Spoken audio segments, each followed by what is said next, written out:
Baik, sekarang mari kita bahas sebuah misteri. Apakah Bapa Surgawi rela memberikan nama yang mulia dan terhormat kepada kita? Saudara Shibwa benar-benar berkata. Sangat rela, sangat-sangat rela. Asalkan kita mau mengetuk pintu Bapa Surgawi.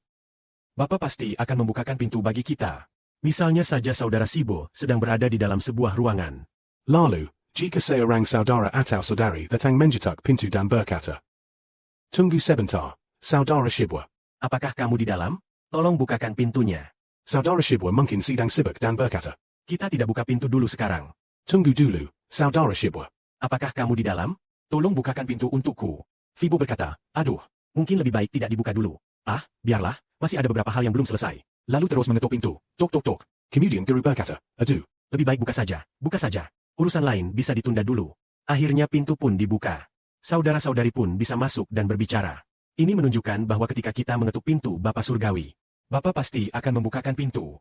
Saudara Shibwa tidak mungkin lebih baik daripada Bapa Surgawi. Seorang saudara saja sudah sangat rela membukakan pintu bagi saudara-saudarinya. Apalagi Bapa Surgawi kita.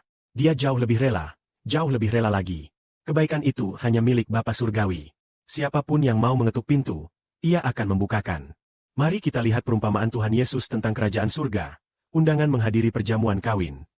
Orang-orang pertama itu berkata, beberapa kelompok orang di awal berkata, Saya baru saja membeli ladang.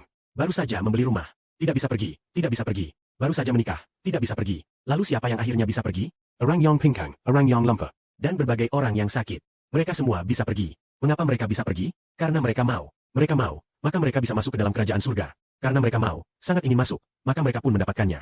Mereka hanyalah orang biasa. Namun cukup dengan hati yang mau, mereka pun mendapatkannya. Apalagi kita yang bersungguh-sungguh mengetuk pintu. Bukan hanya memperoleh kerajaan surga, tetapi juga memperoleh bagian yang mulia dan terhormat di dalam kerajaan surga. Apakah Bapa rela? 100% rela. Asalkan kita memiliki hati yang mau mengetuk pintu, dan juga rela meninggalkan rumah, tanah, istri, anak-anak, dengan hati seperti ini, kita akan mendapatkannya. Kita tahu bahwa saudara Sibo rela melepaskan segalanya, bahkan nyawanya pun rela diberikan. Lalu bagaimana dengan beberapa saudara dan saudari di antara kita? Mereka juga memiliki tekad seperti ini. Maka kita lihat, apakah saudara-saudari yang rela meninggalkan segalanya, juga memperoleh kemuliaan dan kehormatan? Pasti akan memperolehnya, karena Bapa kita itu baik. Ia pasti akan memberikannya kepada kita. Tuhan pun berkata demikian. Jangan takut, hai kawanan Kessel. Karena kamu harus menjual rumah dan tanahmu. Bagikan hartamu kepada orang miskin. Janganlah mengumpulkan harta di bumi. Melainkan kumpulkanlah harta di surga. Karena Bapa Surgawi rela memberikan kerajaan itu kepadamu. Artinya, Bapa Surgawi sangat rela memberikan kerajaan itu kepadamu. Seberapa besar keralaan Bapa Surgawi? Saudara Shibwa. Bahkan seorang Bapa yang sangat rindu dan jayat mengkari telah menjual seluruh kerajaan surga kepada Saudara Shibwa. Memberikannya kepada Saudara Shibwa, berkata, engkau menjadi tuan kerajaan surga. Nama kerajaan surga pun diubah, menjadi persis sama dengan nama Saudara Sibo. Dan lagi, seluruh umat manusia, semua penduduk bumi yang baru, orang-orang surgawi memberi. Saudara-saudari melihat betapa gigihnya Saudara Sibo. Namun dibandingkan dengan orang-orang yang bekerja keras demi uang, belum tentu dia lebih keras daripada mereka. Saudara Sibo memang sudah berusaha, tetapi baru sedikit saja usahanya, sudah mendapat berkat yang begitu besar.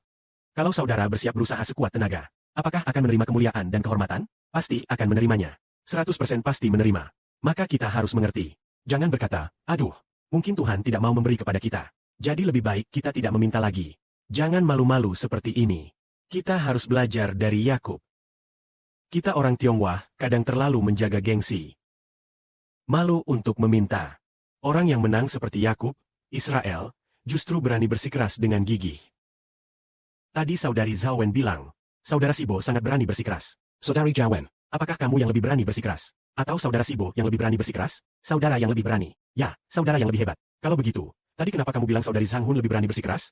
Berani bersikeras, artinya berusaha sekuat tenaga meminta kepada Tuhan. Seperti yang dikatakan kepada saudari Jahuan, berdoa kepada Tuhan, kepada Bapa Surgawi. Sebelum aku mengenal saudara Sibo, Bapa, Tuhan, Bapa, bangkitkan generasi ini. Bangkitkan generasi ini. Sudah tak terhitung berapa kali aku berdoa seperti itu. Dengan sepenuh hati, tak kusangka dia akhirnya menjadi ibu negara. Wah, benar-benar ajaib. Jadi kita harus cukup berani bersikeras. Jika tidak cukup berani bersikeras, maka orang lain yang lebih berani bersikeras akan berjuang mati-matian menjetak pintu, dan melepaskan segalanya demi menjejar. Ia pasti akan menerimanya. Kita harus berani bersikeras. Jangan sungkan-sungkan kepada Bapa Surgawi. Langsung saja katakan, Bapa, anak sangat mengasihi Bapa. Sangat mengasihi Tuhan, juga sangat mengasihi saudara Sibau. Anak rela meninggalkan segalanya untuk mengikut. Dan benar-benar meninggalkan segalanya untuk mengikut. Lalu setiap hari berusaha sekuat tenaga bekerja bersama. Kalau sudah berusaha sekuat tenaga begini, apapun yang Bapa gerakkan dalam hati untuk diminta. Berdoa dengan si penuh hati, pasti akan menerimanya. Karena Tuhan berkata, siapapun yang meminta pasti menerima. Segala hormat dan kemuliaan bagi Bapa dan Tuhan.